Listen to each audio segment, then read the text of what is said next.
The high heel struck the stone stair a fraction too hard, and the sound rang through the antechamber like a confession.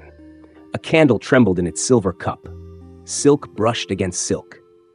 Behind the painted doors, ministers were already waiting for the king, and in the corridor a young courtier froze, one hand on the wall, staring down at the curved leather beneath him as if the shoe itself had betrayed him. It was not merely footwear. At Versailles, it could lift a man toward favor or tip him into ridicule. Height mattered. Poise mattered. The exact shade of the soul mattered. And somewhere beyond the mirrors and gilt, beyond the scent of powder and orange blossom, beyond the flutter of lace cuffs and whispered names, the high heel was already doing what it would do for centuries. Changing the body, changing the room, changing the balance of power before a single word was spoken. It had not begun in a ballroom. It had begun in speed, dust, and danger.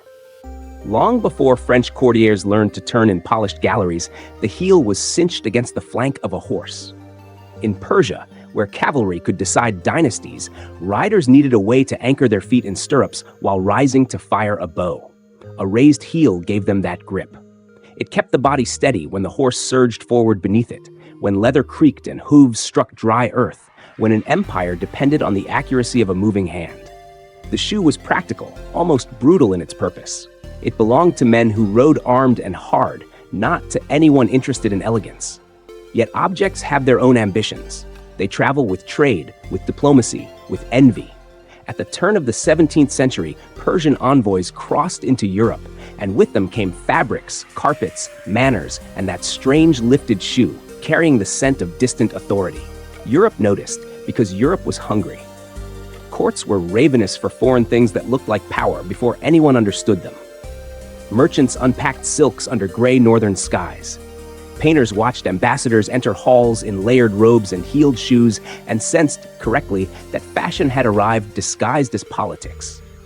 The heel moved first among men who wanted to look martial without ever seeing battle. In portraits, it sharpened the calf, altered the stance, forced the chest upward. A man standing in heels did not merely stand taller. He occupied space differently, as though the shoe had instructed his spine in command. In cities where status was read instantly and mercilessly, that mattered. Soon nobles in Spain, Italy, England, and France were ordering versions of the same elevated shoe, detached from the horse but not from the fantasy of mastery. The heel had slipped its first leash. It no longer served the rider. It served the gaze. Then Louis took hold of it, and everything changed. He was still young when he understood that monarchy was theater, and that clothing was one of its sharpest instruments. At Versailles, he arranged the world as if arranging a stage set, and the heel became one of his most precise devices. He wore them high, often red, with ribbons, rosettes, and a certainty that no detail was too small if it trained others how to see him. In the candlelit multiplication of mirrors, his shoes flashed like warning signals. The red heel became not only luxury, but permission. It marked intimacy with power. To wear it was to move, quite literally, on the king's terms. Courtiers learned to walk carefully, to bow without stumbling, to suffer discomfort with grace because grace itself had become a political skill. A badly placed foot could provoke laughter. A magnificent pair of heels could draw attention from across a room before a title was announced. The shoe had become court language, and everyone was trying to speak it fluently. But objects that confer power are never left in peace. Women were watching. They saw what the heel did to a body in motion. The shortened step, the tilted pelvis, the lifted posture, the odd mixture of authority and display. They also understood, with the speed of those long-denied easy symbols of rank, that a thing made for masculine prestige could be stolen and transformed. By the middle of the century, women across European courts had begun wearing heels too, not as imitation, but as appropriation. Tailors adjusted lines. Shoemakers narrowed shapes, arched insteps, softened leather. Portraits changed. Faces remained pale and composed, but the body beneath satin turned theatrical, deliberate, charged. The heel passed from rider to king to mistress to queen, from military utility into erotic politics. It entered bedrooms, galleries, chapels, coaches waiting in rain-dark courtyards. It clicked across parquet floors where treaties were discussed and marriages negotiated. It became part of the rustling machinery of alliance. There was, of course, mockery. There always is when an object crosses a boundary it was never supposed to cross. Moralists complained about vanity. Pamphleteers sneered at excess. Some men, anxious now that their own claim to the heel had been diluted, turned toward darker coats, heavier shoes, simpler lines. Fashion was beginning to split along new ideas of gender, of reason, of seriousness. Yet the heel refused to become simple. In London, in Venice, in Paris, it remained a small engineered disturbance. It made walking a performance. It made stillness look expensive. It carried with it a whisper that the wearer had leisure enough to be impractical, servants enough to help dress, floors smooth enough to permit such danger. A heel always says something about the world built under it. A muddy road resists it. A palace welcomes it. A revolution notices it. By the 18th century, the shoe had become more fragile and more loaded. Workshops produced exquisite pairs in silk brocade, embroidered kid, dyed leather, with curved heels that looked almost too delicate to bear the weight of a single decision. Yet bear it they did. They crossed gaming rooms where fortunes vanished before dawn.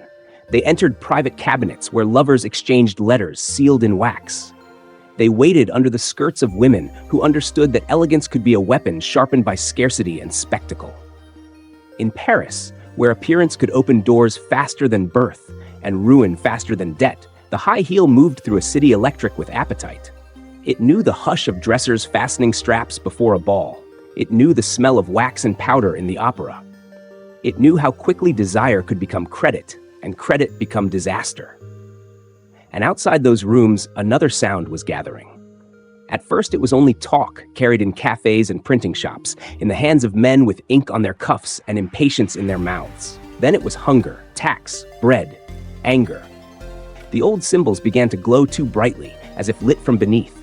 Red heels, brocaded shoes, buckles, jewels, all the glittering evidence of distance between those who stepped lightly and those who trudged. In the autumn of 1789, rain fell on the road to Versailles, as market women and militia made their way toward the palace. Inside, servants rushed along corridors that suddenly seemed far too long. Wardrobes were opened, trunks dragged out. Jewelry disappeared into linen. Shoes were snatched up in pairs and in panic. The heel, once the instrument of composure, became a difficulty, then a risk. To be seen in certain shoes was no longer to shine. It was to be marked. In a chamber still smelling faintly of perfume, a pair of high heels lay on their sides near an overturned stool, one ribbon untied, one heel scratched by haste. Beyond the windows came the roar of a crowd no mirror could soften. And as footsteps thundered nearer through the palace, the shoe that had spent 2 centuries climbing toward power found itself waiting to learn whether it would be hidden, burned, or carried into the dark by someone running for her life. A maid found them first. Not because she was brave, but because she was quick. And quickness was suddenly worth more than loyalty. She snatched up the shoes, wrapped them in an apron, and hid them beneath bread in a basket meant for the servant's stare. All through that day, while doors splintered and voices rose, and the palace emptied itself of certainty, the high heels traveled downward, away from chandeliers, away from ceremony, away from the polished floors that had taught them how to sound important. They passed through kitchens hot with steam and fear, through passages that smelled of onions, soot, damp stone. By nightfall, the court was broken open. What had once been an emblem of nearness to power had become evidence, almost incriminating in its refinement. The shoes survived, not because anyone still admired them, but because someone understood that objects from a falling world might yet be sold, traded, hidden, or remembered. That was how the high heel escaped the revolution. Humiliated, stripped of privilege, but alive. In the years that followed, Europe changed its costume. Men who had once strutted in colored silks and raised heels retreated into darker cloth, straighter lines, heavier shoes. The old aristocratic display now looked dangerous, even foolish. Politics had entered the wardrobe with a blade. A sensible man did not wish to resemble a court portrait while heads were being counted and regimes remade. So the heel, after centuries as a masculine sign of rank, was gradually abandoned by men who preferred sober authority to ornamental splendor. It did not disappear. It crossed the line fully and settled with women, carrying into that new home all its old associations with status, posture, expense, and controlled artifice. But something had altered. What had once elevated a prince now began to shape the silhouette of wives, actresses, courtesans, and heiresses. The shoe had lost one kingdom and found another, though it would pay for that transfer by becoming more intimate, more scrutinized, and in time, more morally charged. In the 19th century, it moved through cities swollen with industry. Gaslight replaced candlelight. Shop windows became stages of their own. Machine-made goods multiplied. Leather could be cut faster, sizes standardized, ornament copied and sold beyond the old elite. Yet the high heel remained selective in its seduction. It appeared in satin slippers under crinolines, in buttoned boots that concealed more than they revealed, in the private wardrobes of women whose days were divided between duty and display. In Paris, courtesans wore it with calculated brilliance, understanding how a lifted foot could change the entire conversation of the body.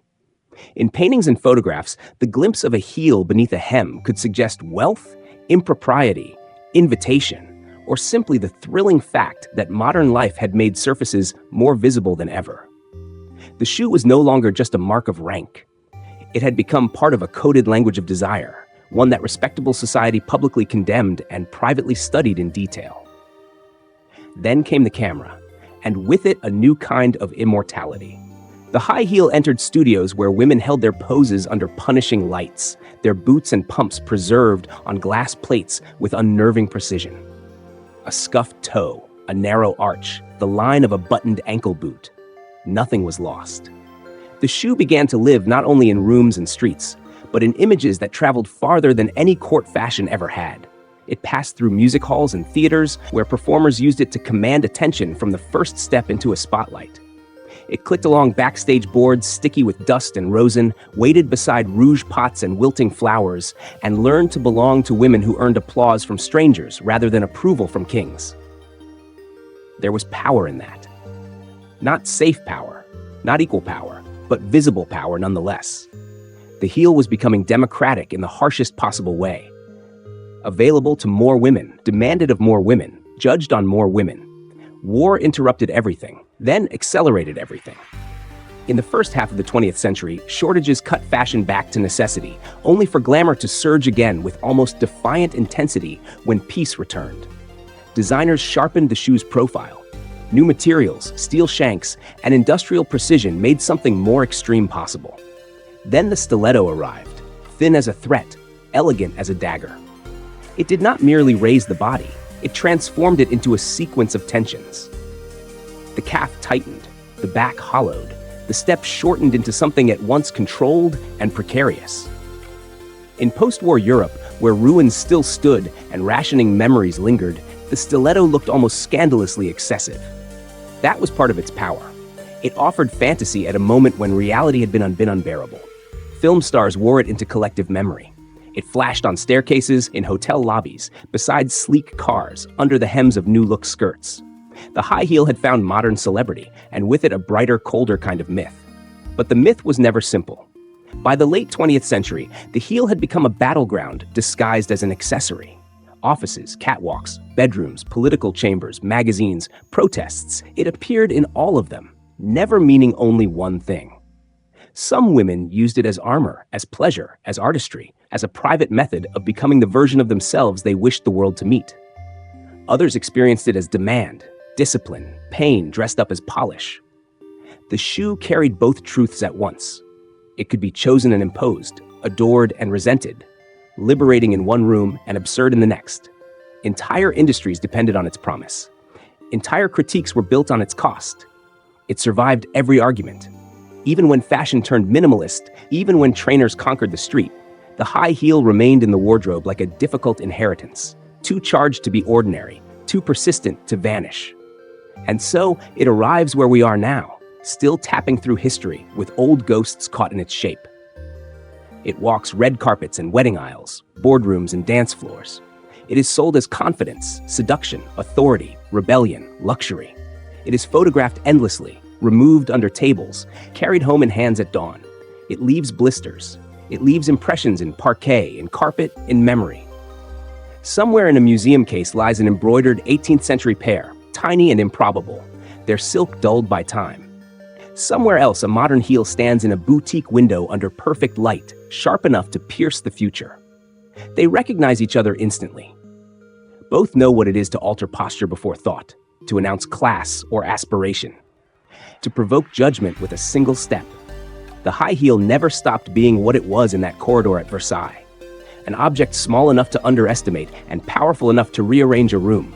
It began in the stirrup, entered the palace, survived the mob, passed through the theater, the factory, the studio, the screen, and the city at night. It has been worn by riders, kings, actresses, workers, brides, mistresses, executives, girls trying on adulthood, women walking out of one life and into another. Leather, silk, satin, patent, suede, red sole, black pump, broken strap, worn edge, scratch on the heel. Always the same audacity, to lift the body from the ground and ask the world to answer to the sound.